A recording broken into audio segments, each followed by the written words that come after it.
Hello friends, எல்லாருக்கும் வணக்கம். இன்றைக்கி மார்னிங் பாப்பாவை ஸ்கூலுக்கு ரெடி பண்ணி அனுப்புனதுக்கப்புறமா நானும் என்னோடய ஹஸ்பண்டும் டீ குடித்தோம். டீ குடிச்சிட்டு மார்னிங் பிரேக்ஃபாஸ்ட்டு செய்யணும்.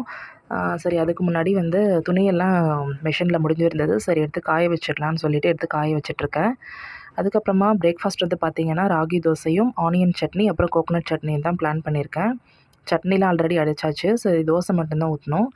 சரின்னு சொல்லிவிட்டு ராகி தோசை ரெடி பண்ணி சாப்பிட்டாச்சு. நாளைக்கு மார்னிங் பிரேக்ஃபாஸ்ட்டுக்கு இட்லி அரிசியும் உளுந்தும் ஒரு கிளாஸ் எடுத்து ஊற வச்சாச்சு.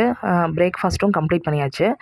கிச்சனுக்கு கொஞ்சம் செராமிக் ஐட்டம்ஸ் எல்லாம் வாங்கிட்டு வந்திருந்தேன். சரி, அதெல்லாம் எடுத்து வைக்கலான்னு சொல்லிட்டு ரொம்ப நாளாக நினச்சிட்டே இருந்தேன். பட் டைமே இல்லை. இன்றைக்கி கொஞ்சம் எக்ஸ்ட்ரா டைம் இருக்குது. சரி, எடுத்துகிட்டு க்ளீன் பண்ணிடலான்னு சொல்லிவிட்டு ரேக் ஃபுல்லாக ஒரு எண்ணெய் கரையாக இருந்துச்சு. சோப் போட்டு ஃபுல்லாக க்ளீன் பண்ணி தொடச்சிட்ருக்கேன். தொடச்சிட்டு இதெல்லாம் எடுத்து வைக்கணும். எனக்கு யூஸ்வலாக செராமிக் ஐட்டம்ஸ்லாம் ரொம்ப இஷ்டம். சின்ன வயசுலேருந்தே அதெல்லாம் கலெக்ட் பண்ணிகிட்ருப்பேன். ஜார்ஸு, டீ கப்ஸ் இதெல்லாம் யூஸ் பண்ணுறேனோ இல்லையோ, ஆனால் கலெக்ட் பண்ணுவேன், வாங்கிடுவேன். ஸோ இதில் ப்ரைஸ் கொஞ்சம் ரீசனபிளாக தான் இருந்துச்சு. பெங்களூரில் இருக்கிற ஜெயநகர் ஷாப்பிங்கில் தான் இது பண்ணியிருந்தேன். நான் ஃப்ரீக்வெண்ட்டாக வீட்டில் யூஸ் பண்ணுற இடம் பார்த்திங்கன்னா கிச்சன் தான். ஸோ அந்த கிச்சன் எனக்கு பிடிச்ச மாதிரி நீட்டாக, க்ளீனாக, அழகாக மெயின்டைன் பண்ணணும்னு சொல்லிட்டு நான் ஆசைப்படுவேன். ஸோ அதனால் எனக்கு பிடிச்ச மாதிரியான ஐட்டம்ஸ் எல்லாம் கொஞ்சம் வாங்கிட்டு வந்திருக்கேன். ஸோ அதுதான் இன்றைக்கி அரேஞ்ச் பண்ணியிருக்கேன். இந்த 6 டீ கப்ஸ் பார்த்திங்கன்னா 100 ருபீஸ்க்கு கிடச்சிது. பெங்களூரில் இருக்கிற ஜெயநகர் காயத்ரி ஷாப்பிங்கில் தான் இது பர்ச்சேஸ் பண்ணியிருந்தேன்.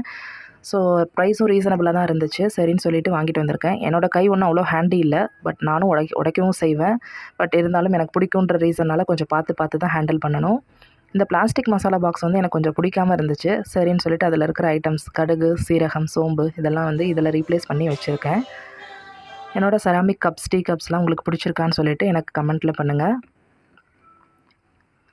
இந்த ஆயில் ஸ்டாண்ட் பார்த்திங்கன்னா ரொம்ப ஆயிலியாக இருந்துச்சு. நம்ம யூஸ் பண்ணுறதுக்கே ஒரு மாதிரி பிடிக்காமல் இருந்துச்சு. சரின்னு சொல்லிட்டு அதுவும் க்ளீன் பண்ணிவிட்டு ஆயில் பாட்டில் எல்லாம் ரீப்ளேஸ் பண்ணி வச்சாச்சு. என்ன தான் பார்த்து ஆயிலெலாம் மெயின்டைன் பண்ணாலுமே கிச்சன் ஒரு 1 வீக்குக்கு ஒன்ஸ் க்ளீன் பண்ணால் தான் நம்ம பார்க்குறதுக்கே அழகாக இருக்குது. ஸ்பூன்ஸ் எல்லாம் ஸ்டாண்டு வாங்கணும்னு நினச்சிட்டு இருக்கேன். ஸோ மீஷோவில் தான் ஆர்டர் பண்ணியிருக்கேன். ஸ்டாண்ட் வந்ததும் அதில் மாற்றிக்கணும். உடஞ்சிருந்த அந்த ஹேண்டில் போன அந்த டீ கப்ஸ் எல்லாத்தையும் எடுத்து கொஞ்சம் மெஷர் பண்ணுற கப் மாதிரி எடுத்து யூஸ் பண்ணிக்கலாமேன்னு சொல்லிட்டு எடுத்து பாக்ஸ் போட்டு அரேஞ்ச் பண்ணி வச்சுட்டேன்.